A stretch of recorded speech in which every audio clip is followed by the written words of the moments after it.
You have entered a fully immersive map of the universe. It's the most detailed model of the universe to date based on measurement of visible and invisible light, obtained from telescopes located both here on Earth and in outer space. We've charted out a visit through this data for you. Now sit back as we take you on a ride through this virtual universe, starting from the great blue planet we call home.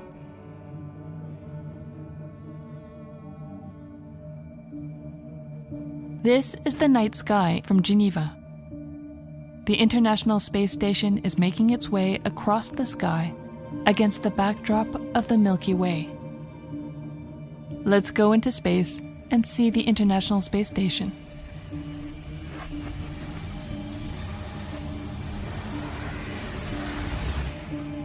It's orbiting at an altitude of 400 kilometers above the surface of the Earth. Astronauts need a few hours to travel from the Earth to the International Space Station. At the speed of light, about 300,000 kilometers per second, the maximum possible velocity, the journey takes only 1,000th of a second. Let's see what else is orbiting our planet. Each dot represents an artificial satellite. Sputnik was the very first satellite launched into orbit in 1957. Since then, thousands of artificial satellites have been sent around the Earth. About 3,000 are currently active. The majority of them populate a variety of orbits, extending up to an altitude of 36,000 kilometers. It takes light only 1/10 of a second to go from a satellite down to Earth. Our oldest satellite is, of course, a natural one, the Moon. In 1969, we set foot on the Moon, and it remains to be the farthest place that has ever been visited by a human being. At 380,000 kilometers from the Earth, it's like traveling around the globe almost 10 times. While 4 days were necessary for the astronauts to reach the Moon, it takes light only 1 second to travel this distance. Earth is 151 million kilometers away from the Sun. Light from the Sun is 8 minutes and 20 seconds old by the time it reaches Earth. Now let's go towards Mars, the fourth and last of the rocky planets. Here we see Phobos, one of Mars' satellites. Mars has another satellite called Deimos, and they both measure about 20 kilometers across. Mars is 250 million kilometers away from the Sun. Light from the Sun is 14 minutes old by the time it reaches Mars. Mars is by far the most explored planet other than Earth. Beyond the 4 rocky planets, one encounters the 4 gas giants of our solar system: Jupiter, Saturn, Uranus, and Neptune. Launched in 1977, Voyager 2 is the only space probe to have visited all 4. Now we're going to hitch a ride with Voyager 2 back when it passed by the giants. In July 1979, Voyager 2 made its closest approach to Jupiter.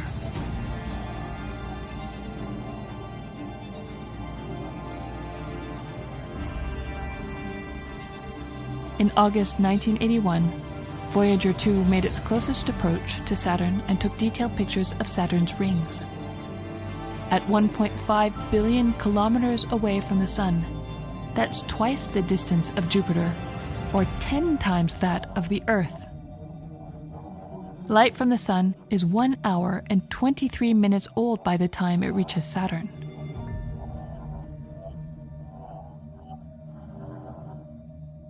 In January 1986, Voyager 2 encountered Uranus. At 3 billion kilometers away from the Sun, sunlight takes 2 hours and 46 minutes to reach Uranus.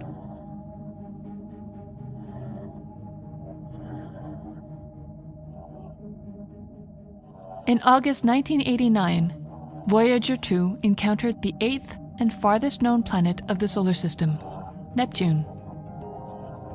At a distance of 4.5 billion kilometers from the Sun, that's 30 times further away than Earth.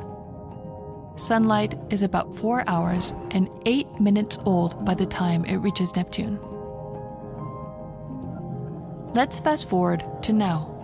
Voyager 2 is still out there, as is Voyager 1, also launched in 1977. 3 other space missions are at the outskirts of the solar system.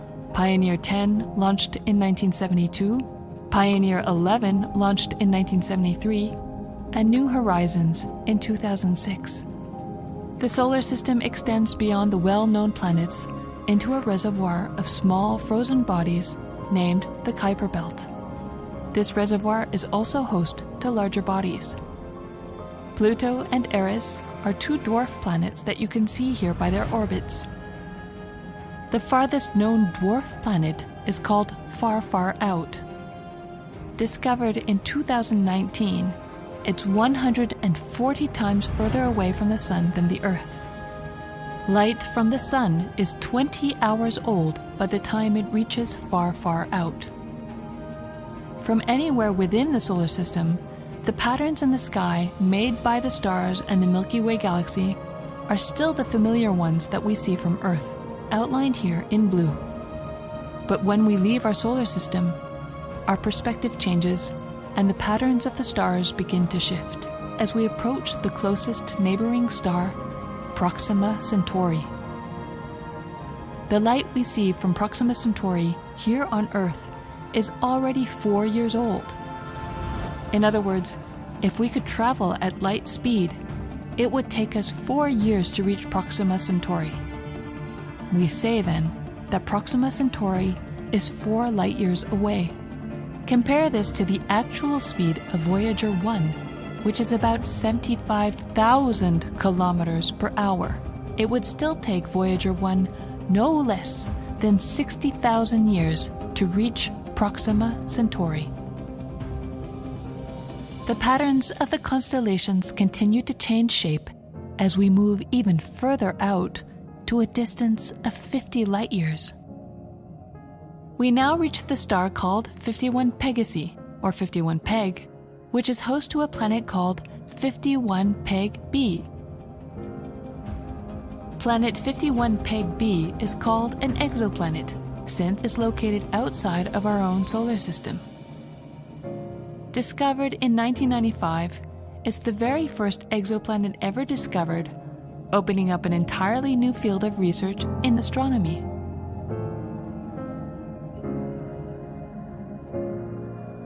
When the 1936 Olympic Games were broadcast, the radio signal was strong enough to reach outer space. Since then, these broadcast signals from Earth have only multiplied. So for the past 80 to 90 years, we've essentially been sending signals into space. These signals have been traveling at light speed ever since, meaning that they've reached a distance of up to 80 to 90 light years away. That's the size of the sphere shown here. No human has ever been this far from Earth, but it does mark the reach of human-made signals into space. Say goodbye to the stars of the constellations now, as we zoom out to see all of our neighboring stars, the stars that make up our very own galaxy, the Milky Way.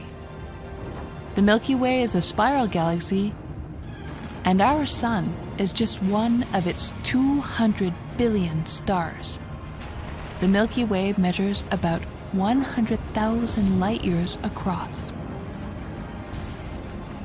Since the discovery of the first exoplanet 51 Peg b, nearly 5,000 other exoplanets have been discovered. Each dot seen here corresponds to an observed exoplanet. So far, most of these exoplanets have been observed in the neighborhood of the Sun. Astronomers continue to build more powerful tools to scan deeper regions of our galaxy in search of more exoplanets. Based on observation, it's likely that almost every star in the galaxy has several exoplanets. The Milky Way is composed of its 200 billion stars, but also of gas and dust. Recently formed bright stars less than 5 million years ago heat their surrounding gas, forming red patches distributed all along the galactic morphology. The Milky Way is characterized by its flattened shape and the presence of large spiral structures. The stars of the Milky Way look motionless to us, but thanks to the combination of observation and complex numerical simulations, scientists now know that spiral galaxies are evolving and formed billions of years ago. If we speed up time, we can simulate the motion of the Milky Way. Notice how the spiral arms are continuously formed and destroyed. This is due to the combined action of gravity and rotation. Stars are constantly being born in the red regions that show very hot gas.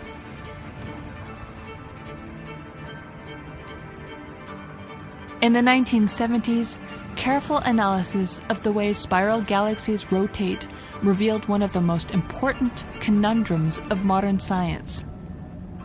Stars and gas at the edge of galaxies rotate faster than expected. Either a mysterious, unseen form of matter is driving this faster rotation. This hypothetical matter is called dark matter. Or our understanding of the law of gravity is incomplete.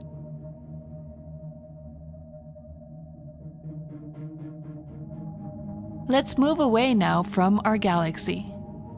Our Milky Way is not alone in the universe. It's actually surrounded by tens of smaller satellite galaxies, seen here as hazy blobs of light that are either elliptical or irregularly shaped. The majority of the satellite galaxies are very faint, up to 1 million times fainter than the Milky Way itself. But some of them are almost as bright, like the Large and Small Magellanic Clouds that can be seen from Earth's southern hemisphere with the naked eye.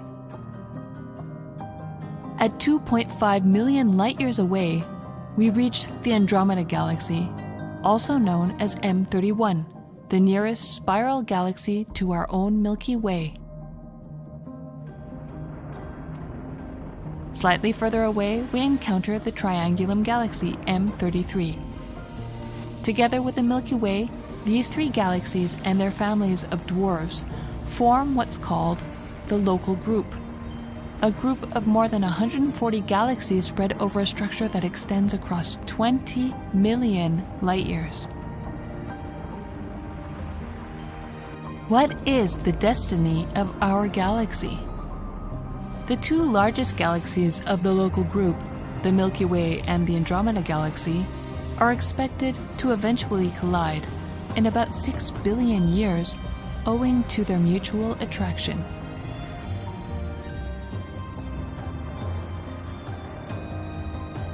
The collision will give rise to a single, giant elliptical galaxy as seen in this numerical simulation. The impact of such a collision will of course have limited influence on the future of humanity, as the Sun will have already ceased to exist for more than 1 billion years.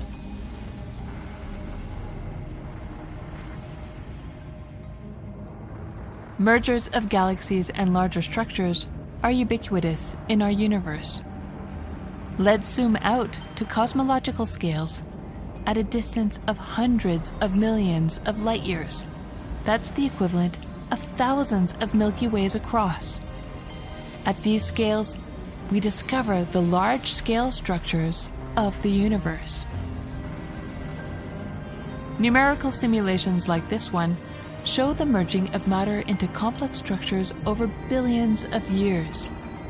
It shows us that galaxies are not distributed evenly in space, but rather form giant filamentary structures called the cosmic web. At the intersection of those filaments, galaxies assemble together to form gigantic clusters of galaxies, seen here as bright round blobs. As time goes by, the clusters acquire greater mass from within the cosmic web filaments, while the voids and the filaments become more and more pronounced. Clusters of galaxies may contain up to hundreds of galaxies, covering a volume of about 1 million light-years in size. They contain a large quantity of gas, reaching temperatures as high as tens of millions of degrees. Scientists study the evolution of clusters and the cosmic web in order to determine the energy and matter components in our universe, as well as the law of gravity on large scales. While the cosmic web is traced by the light emitted by galaxies, the numerical simulations tell us that these large-scale structures are dominated up to 80% by dark matter. The filamentary structure that emerges in numerical simulations is in perfect agreement with observation.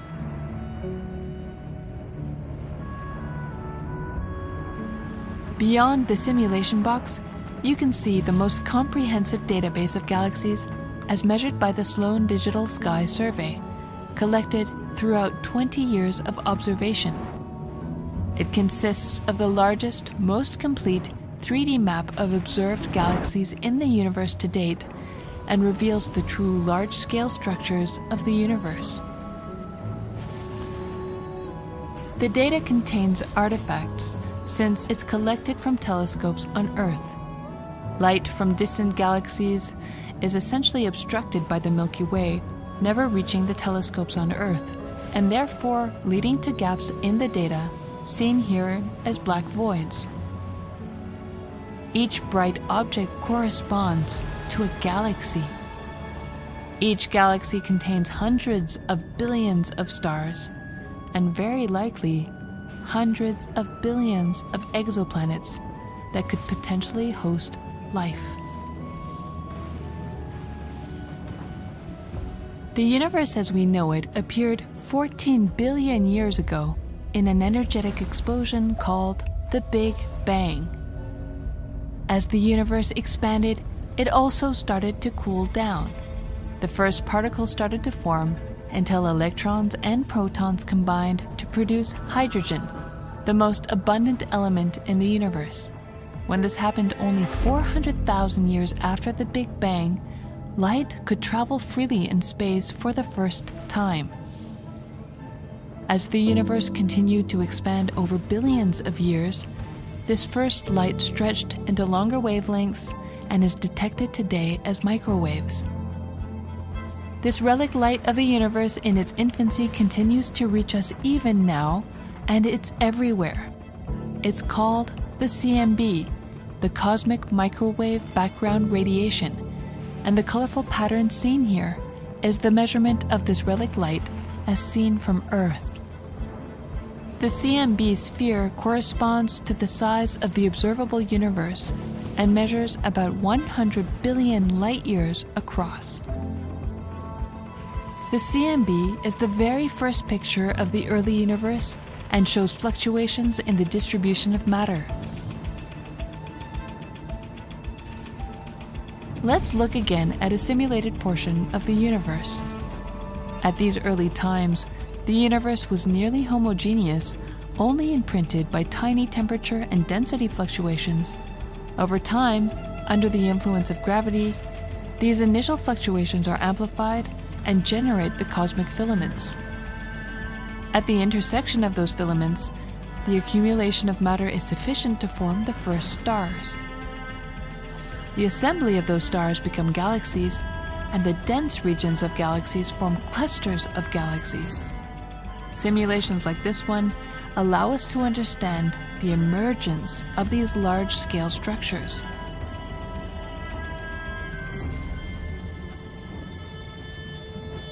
Let's zoom back through the data, through the different scales, back home.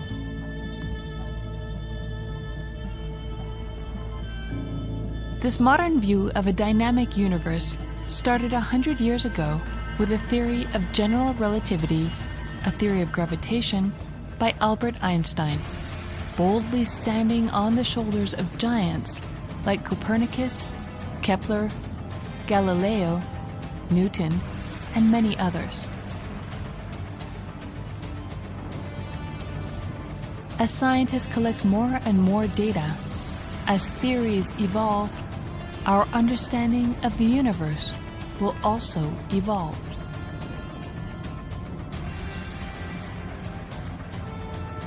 We're home, Earth. It's from Earth that we're exploring the depths of our universe. It's from Earth that we're looking at celestial light coming from the past that tells us of the history of the universe, an archaeology of light. Put into perspective of this cosmic journey, our planet is tiny and its existence is ephemeral. It has water, it has life. We wouldn't be here without this blue planet. What a precious opportunity it is to be alive on Earth.